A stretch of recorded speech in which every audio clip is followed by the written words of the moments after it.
اب وہ زکروٹے نے کیا کر دیا؟ زکروٹوں نے کربلا کا پیغام کیا ہے؟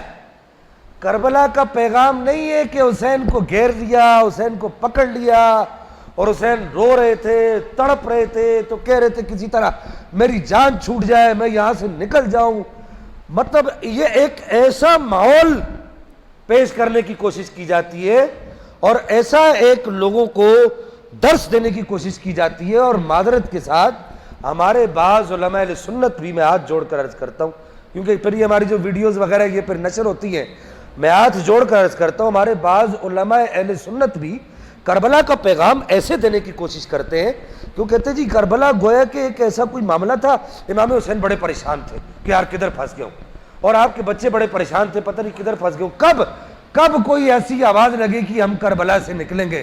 اور ایسا منظر ٹی وی پر بھی پیش کیا جاتا ہے اور ہمارے اسٹیجوں پر بھی پیش کیا جاتا ہے کہ بھائی وہ تیریں دکھائی جا رہی ہیں اور وہ مطلب وہ ایک خیمے اور ان میں آگ اور یہ سب ٹھیک ہے، یہ سب کچھ ہوا ہے، لیکن حسین مظلوم نہیں ہے. حسین مظلوم اگرچہ ہے لیکن حسین ڈرنے والا نہیں تھا، حسین بزدل نہیں تھا. حسین کو بزدل بنا کر پیش نہیں کرو. حسین کے بارے میں تم جانتے کیا ہو کہ جب امام حسین جب کربلا میں آپ نے ورود فرمایا، یکم محرم الحرام کو جب آپ نے کربلا میں ورود مسعود فرمایا، اس وقت کیا ہوا کہ 22,000 کا لشکر، کتنا؟ عبید اللہ بن زیاد نے 22,000 کا لشکر بھیجا، عمر بن سعد کو ان کا سپہ سالار کمانڈر بنا کر بھیجا. وہ عمر بن سعد عبید اللہ بن زیاد کو لکھتا ہے، کہتا ہے کہ اور فوج بھیجو، یہ لوگ کم ہیں. تو عبید اللہ بن زیاد نے لکھا، اس نے جواب دیا، اس نے کہا ٹوٹل 72 آدمی ہیں اور تو 22,000 کے لشکر کو کہہ رہا ہے یہ تھوڑا ہے. تو عمر بن سعد نے کہا تو جانتا نہیں یہ لوگ کون ہیں؟ نہیں سمجھا؟ حسین بزدل نہیں تھا، حسین کے گھر کے بچے بھی بزدل نہیں ہے، حسین تو بڑی ذات ہے، میرا امام تو بڑی ذات ہے. اس نے کہا تو جانتا نہیں ہے یہ لوگ کون ہیں؟ یہ 22,000 کی تو بات کرتا ہے، ان کے گھر کا ایک ایک بچہ، ایک ایک فرد 1,000 کے لیے کافی ہے، کیونکہ یہ علی کے بچے ہیں،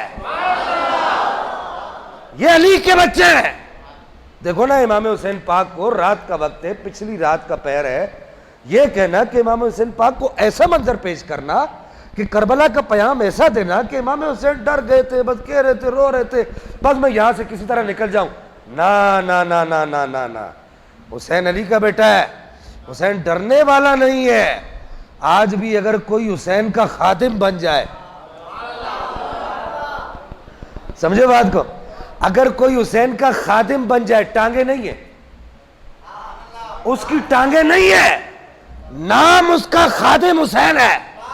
اس کو کربلا سے روشنی مل گئی، کربلا کا نور اس کے سینے میں سما گیا، پوری اسٹیٹ ایک طرف کھڑی ہو گئی. اس نے کہا مر جائیں گے، رسول اللہ کی عزت پر سودا نہیں کریں گے. تو اگر کوئی خادم حسین رضوی بن جائے، وہ نہیں ڈرتا تو پھر حسین کیسے ڈرے گا؟ مسئلہ سمجھ آیا کہ نہیں آیا آپ کو؟ تو یہ ایک خام خیالی. دیکھو امام حسین پاک بیٹھے ہوئے اپنی مسجد نبوی شریف میں، 5 نمازوں کا امام مسجد نبوی کا، بولو نا سبحان اللہ. میرے امام حسین مسجد نبوی میں 5 نمازیں خود پڑھاتے تھے، خود پڑھاتے تھے، اور آپ کے پیچھے کھڑے ہو کر سارے لوگ نمازیں پڑھتے تھے. 5 نمازوں میں آپ کے آستانے پر چرس اور شراب کے سوٹے نہیں چلتے تھے. 5 نمازوں میں آپ کے آستانے پر بھنگ کے گھوٹے نہیں گھوٹے جاتے تھے. 5 نمازوں میں آپ کے آستانے پر اونچی اونچی آواز میں انسٹرومنٹ کی ساتھ قوالیاں نہیں سنی جاتی تھی، مزامیر نہیں سنی جاتی تھی، بلکہ ابھی مؤذن حی علی الصلاۃ کہتا نہیں تھا، حسین پہلے مصلی رسول پر بیٹھا ہوتا تھا. یہ پیری ہے، اس کو پیری مریدی کہتے ہیں. یہ میرے حسین نے پیری مریدی کر کے دکھائی ہے. میرے امام حسین پاک، رات کا وقت ہے، پچھلا پہر ہے، آدھی رات گزر چکی ہے، عشاء کی نماز پڑھ کے بیٹھ چکے ہیں، اپنے مصلی پر بیٹھے ہوئے، ساتھ میں حضرت عبداللہ بن زبیر بھی بیٹھے ہوئے، حضرت عبداللہ بن عباس بھی بیٹھے ہوئے، یہ تینوں حضرات بیٹھے ہوئے، روحانیت کی باتیں ہو رہی ہیں. رسول اللہ کے روزے کے بالکل ساتھ جڑ کے بیٹھے، بولے سبحان اللہ۔ ادھر میرے آقا کا روزہ ہے، ادھر حسین پاک بیٹھے ہیں، ادھر حضرت عبداللہ بن عباس بیٹھے ہیں، ادھر حضرت عبداللہ بن زبیر بیٹھے ہیں، یہ سارے لوگ ادھر بیٹھے ہوئے، 3 حضرات بیٹھے، ادھر سرکار کا روزہ ہے۔ تو ظاہر ہے جب سرکار کا روزہ ہے، ادھر سرکار کا بیٹا بیٹھا ہے، تو گنبد خضرا کے مکین کی روشنی چھن چھن کے حسین کے سینے میں نہیں آ رہی ہے، ہائے، تو وہ ایسے روشنی چھن چھن کے آ رہی ہے، رات کا وقت ہے۔ اچانک جو ہے ولید بن عتبہ جو مدینے کا گورنر تھا، اس نے اپنا پیغام بر بھیجا، میسنجر، اپنا میسج دینے والا قاصد بھیجا کہ جاؤ حسین کی بیعت لو، حسین کو دارالامارہ میں بلاؤ۔ حضرت امیر معاویہ کا وصال ہو چکا تھا۔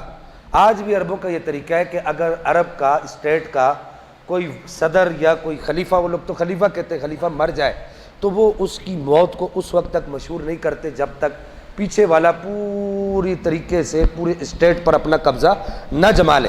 تو کہا کہ جی جاؤ، ابھی حضرت امیر معاویہ کا وصال ہو گیا تو یزید نے کسی کو بتایا نہیں، خط بھیجا ولید بن عتبہ کو کہ حسین کی بیعت لو یا عبداللہ بن زبیر، ان تینوں میں سے کسی ایک کی بیعت لو، عبداللہ بن عباس، ان میں سے کسی ایک کی بیعت لے لو۔ انہوں نے پیغامبر بھیجا، اپنا میسنجر بھیجا۔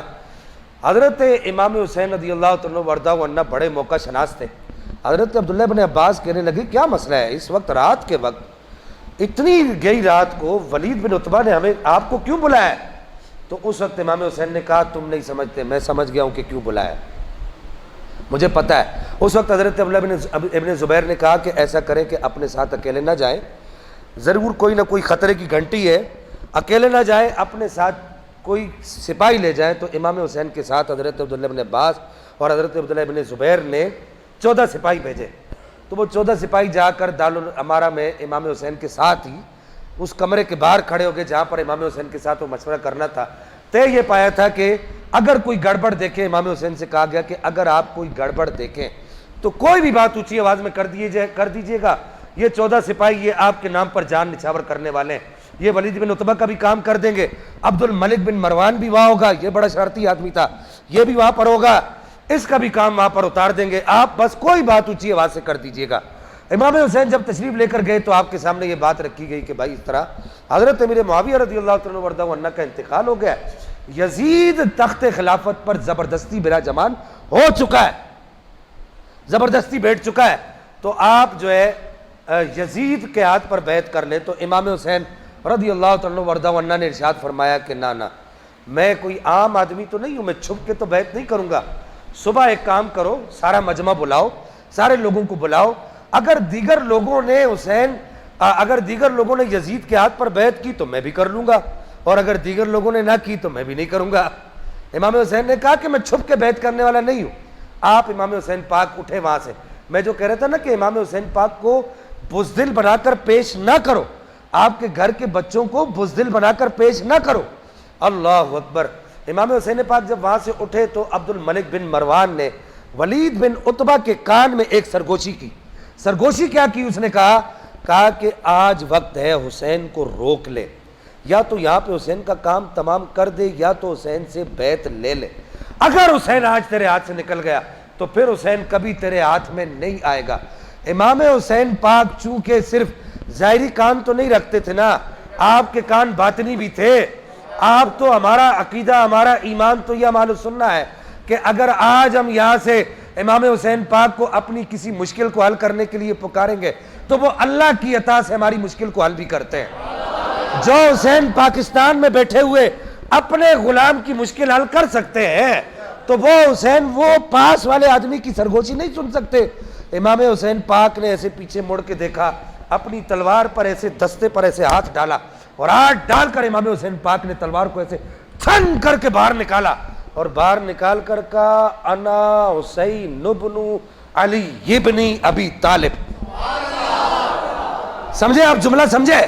صرف اتنا کہا، اور کوئی جملہ نہیں کہا کہ تم مجھے ڈرا رہے ہو، میرے ساتھ یہ بات کر رہے ہو، نہ، صرف اتنا کہا انا حسین، میں حسین ہوں، اور جانتے ہو حسین کون ہے؟ وہ علی کا بیٹا ہے۔